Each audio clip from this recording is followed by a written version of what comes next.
everybody. Happy Friday. Hope you're having an absolutely awesome day. Hello, this is another session of Wealth Whispers, and I've got the amazing Annette Galloway here with me. But first of all, let me welcome you. My name is Anwin Mbah, Business Wealth Strategist and founder of Wealthfluency, helping business women turn their income generating business into a six-figure wealth building vehicle in 90 days. And we do so by obviously understanding your numbers, optimizing your business systems and processes, and building an investment portfolio. That is what I do at Wealthfluency. Build your wealth, protect your wealth, and transfer your wealth. As you're jumping on, make sure you do share. Make sure you do say hello. Tell us where you're logging in from. That would be amazing. And I am going to pass it on to Annette to absolutely introduce her awesome self. Hi everybody, I hope you're all doing well. So it's Annette here, aka Saver to Investor. So my goal is to literally encourage people to go from a savings mentality to an investment mentality. Yep. So that is all done through encouraging you to build net worth, eliminate debt, essentially to take step towards financial freedom. So I look forward to sharing a bit of content with you later on as the session unfolds. Awesome. So as that is happening, could I ask you guys, share. I am going to be as well. Just give me 2 seconds to share this video. And here we go.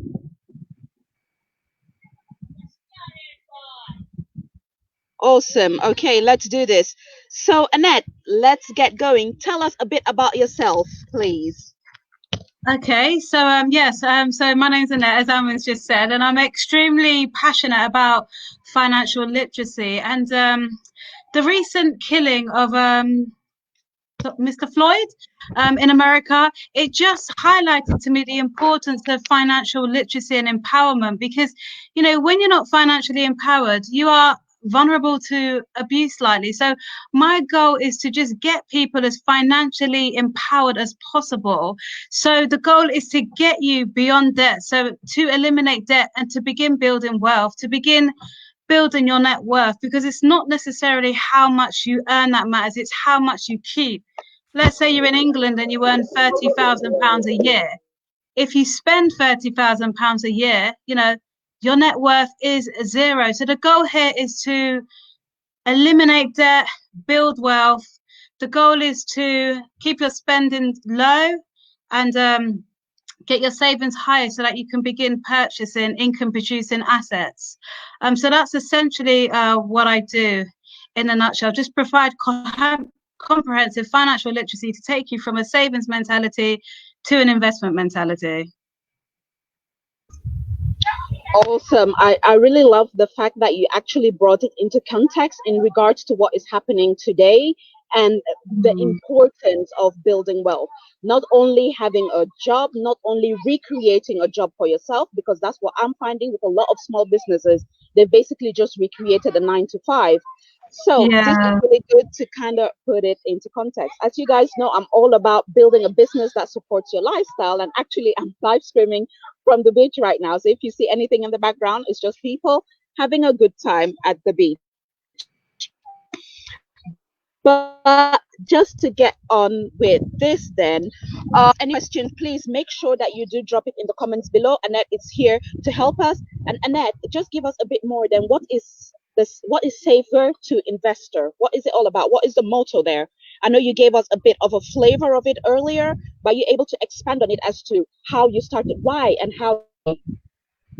Yeah, so essentially, the reason why I did this is because I found, unfortunately, so I'm extremely great at saving. So I've saved thousands of pounds on a modest income, and I've done that for my son. So I've recently just saved him £10,000. He's 8 years old, which was a long-term goal that I was just doing gradually alongside saving and investing myself.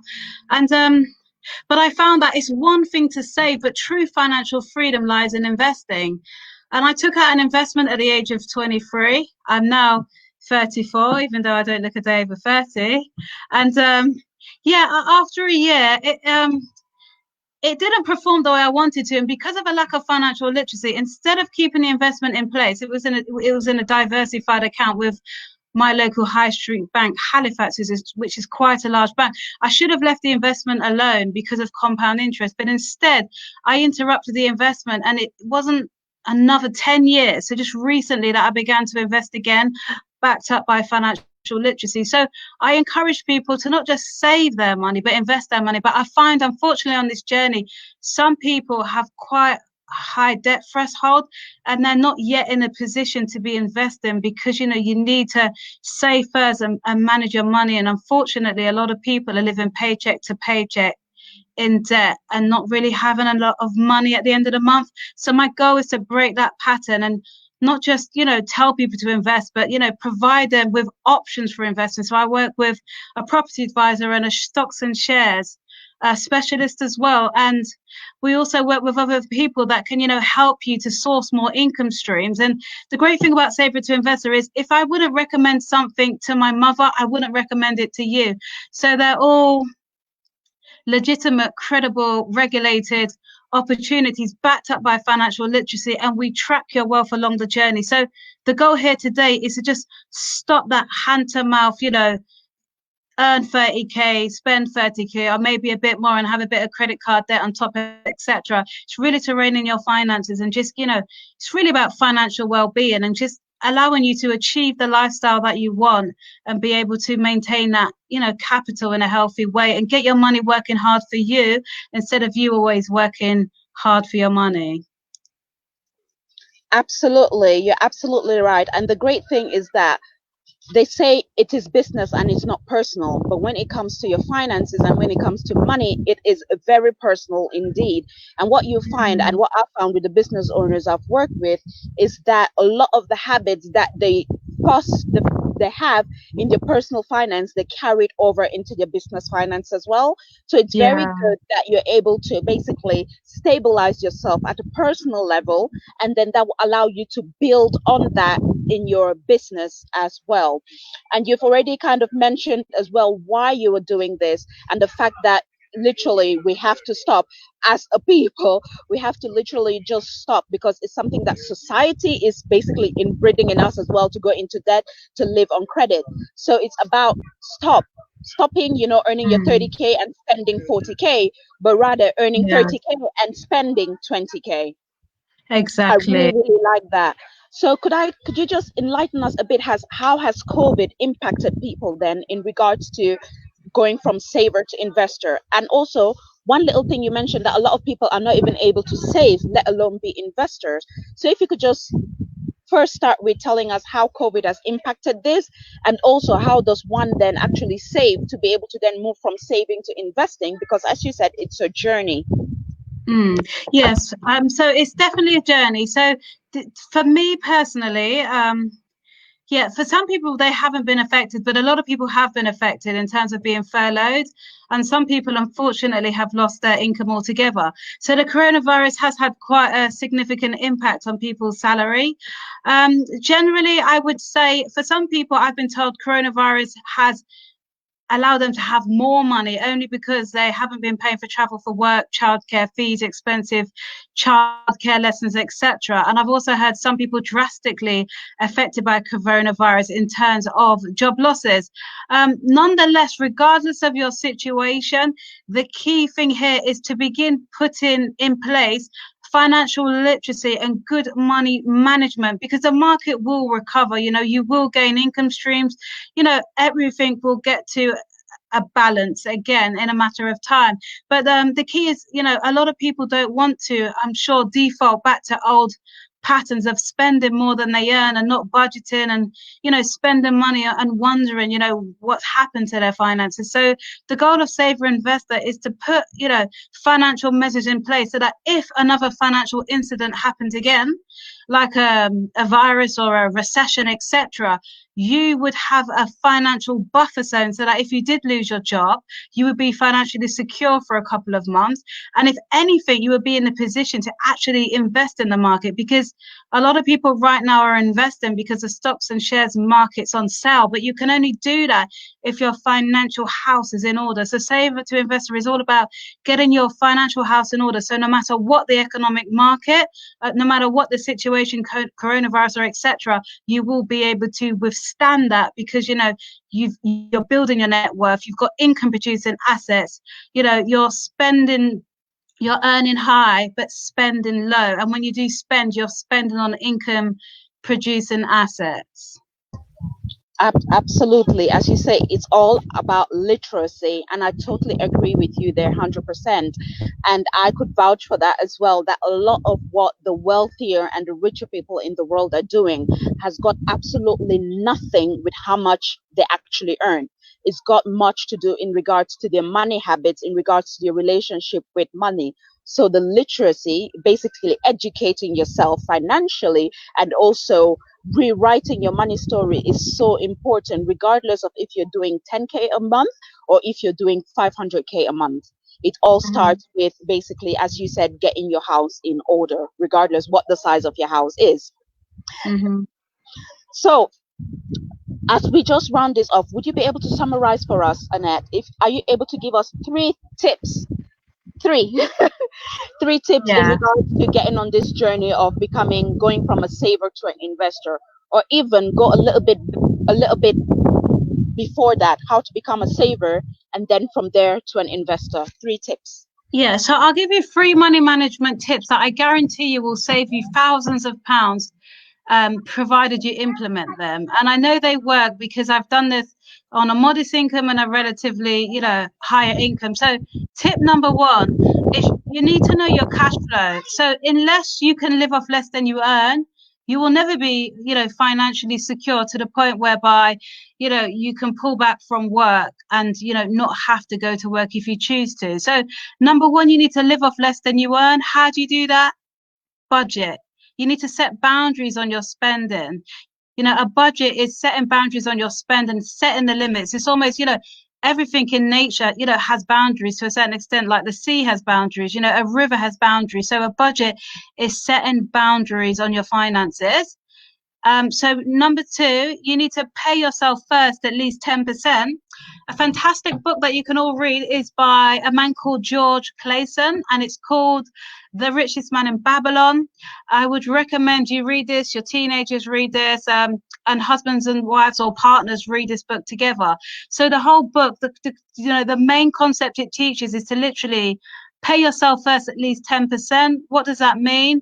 In the UK, if you're a basic rate taxpayer, the taxman takes 20% from your salary before it even hits your bank account, whether you like it or not. So, the taxman feels like he's worth it. So he takes his cut before you can get your hands on it, because he doesn't trust you to give it to him. So this is you telling yourself, if the taxman's worth 20%, sometimes 40% if you're a higher rate taxpayer, sometimes even higher if you're an additional rate taxpayer. So paying yourself first guarantees a portion of your money before you pay your bills, before you pay your rent, before you pay childcare, gas, and your child's tuition fees, etc. So you need to pay yourself first, like the taxman does, at least 10%. In my case, 30-40%, depending on how quickly you want to accelerate, your capacity to build savings. So this principle alone, I guarantee you, if you put that money away, you won't remember it's there, and it will build up over time. And over a year, if you just consistently set it up as a standing order, you'll be amazed at how much money will build up over time. And then the third principle is to build a freedom fund. Some people call this an emergency fund, but I believe if you're planning for an emergency, you're going to get an emergency. So build this freedom fund. Typically, it should be 3 to 6 months salary. What this does is it provides a financial cushion against financial hardship. So unfortunately, some people had zero savings, they lost their job because of coronavirus, or they were furloughed, and they are struggling financially. Why? Because they don't have this freedom fund in place, aka emergency fund. So again, these, principles all link up. If you live off less than you earn, it means, you're budgeting, so there's money left over. If you pay yourself first at least 10%, those 10% payments can be built up to build up this freedom fund, aka emergency fund, to at least 3 to 6 months of your salary. So they're slightly all interlinked. So if you can get these principles working in your finances, I guarantee you without a shadow of a doubt, you can save hundreds to thousands of pounds a year, depending on how much you're saving monthly. And you'd be surprised if you did this for, say, 18 months or 3 years, the amounts. And all you got to do is set up a standing order and just leave the money alone. If you need help with budgeting, if you join the Rapid Wealth platform, we can help you with that. We can show you how to monitor your net worth. We can hold you accountable, etc. So if you know you need a bit of help in this area, there's nothing to be ashamed about. Do come on board, and we'll give you regular weekly doses, daily doses actually, of financial literacy that will empower you to get these principles working in your finances. Fantastic. We couldn't have ended on a higher high here. And if you didn't get that before, that was The Richest Man in Babylon for the guys with on personal finance. For my guys, business finance, it's Profit First by Michael Michalowicz. Make sure you do read it. And any of my clients, you know that I make you read it. Annette, that has been absolutely amazing. Those 3 tips are literally the foundation of everything that you want to do in regards to building wealth. And building wealth, guys, is not about only the money. It's holistic. It's about the mind. It's about the state of mind. It's about creating opportunities. It's about having choices in your life and not being restricted by circumstance, not being restricted by recessions, depressions, whatever else is going on around the world. That is what wealth is about. So you need to expand it beyond your bank account. Okay, the bank account is a big part of it, but it's beyond that. And that, it has been fantastic talking with you. I really appreciate you jumping on with us. And if you could just give us one final note and also where we can find you. Yeah, so gosh, one final note again, it's just literally, live off less than you earn. Like Anwin said, it's all to do with mindset, really. If you can get a strong enough why, why do you want financial security? Why do you want to eliminate debt? Why do you want what you really want? Do you really, really, really want it? If you can get a big enough why, you're able then to go out and achieve it. And the bigger the why, the easier the how. So get a really big passionate why behind you that is your why, not your husband's why, not your wife's why, not your daughter's why, your why. Get that behind you, and with a big strong goal, and I'm sure you'll definitely hit your financial goals. You can check me out on my website, www.savers with a S to investors with a S.com, or on Instagram I am saver to investor. Amazing. Thanks, everybody. Really, really appreciate you jumping on live. Again, if you have any questions, drop it in here, drop it in the comments. Annette and I will be happy, to absolutely put you in the right directions, give you some tips and strategies. Absolutely. She has mentioned as well the Rapid Wealth platform. So if you're seeking help in actually starting to take your money seriously, make sure you do jump on there as well. And definitely on her website, you can find more information about this. So that is it for Wealth Whispers today. And as you can see, we've given you a lot of whispers around how you should build your wealth. So I hope you enjoy the rest of your Friday. And I am going to share with you my destination at the moment. And have an awesome weekend, guys. Thanks so much, Annette. Thank you so much, Anwin. Take care, everybody.